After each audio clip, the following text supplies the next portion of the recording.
The radio saved my little girl's life. When Marieta was just a year old, she developed a high fever and became really unwell.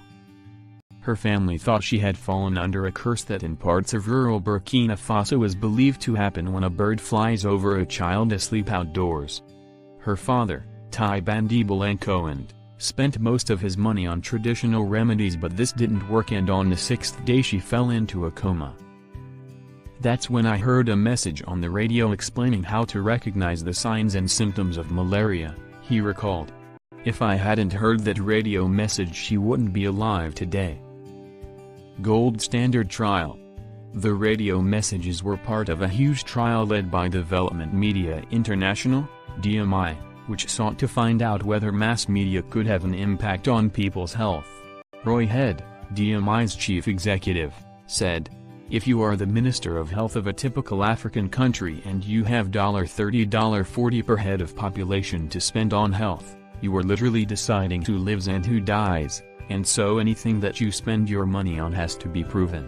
And it has not been proven until now in a gold standard scientific trial that mass media can change behaviors, let alone save lives.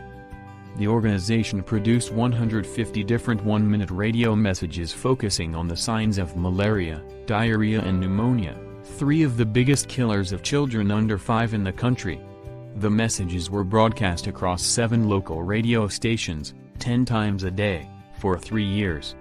The results, published in the journal BMJ Global Health, show that in the first year of the trial the number of consultations at local health clinics for symptoms of malaria went up by 56% compared with areas where the messages weren't broadcast.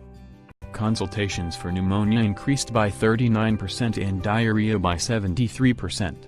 And though the researchers weren't able to prove this directly, they used computer modeling to estimate that their project saved 3,000 lives, all of children aged under 5. Local and interactive.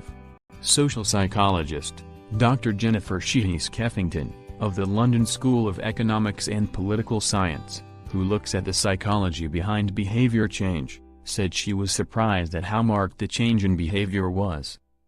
She told the BBC, "People were increasing by a huge amount the likelihood that they were going to get these symptoms checked out."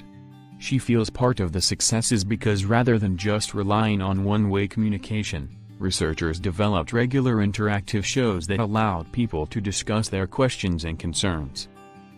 Dr. Skeffington added, "They also worked with local people in developing scripts, dramas and stories that are really engaging and get people's emotions going and make it much more likely that people are going to change behavior based on listening, as opposed to just thinking that it is just information given to them from some expert." Media usage habits in Burkina Faso are fairly unusual.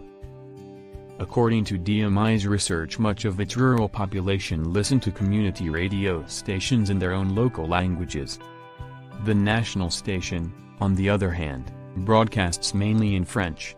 And access to TV in rural areas is uncommon, which means the trial had a fairly captive radio audience, child of the radio.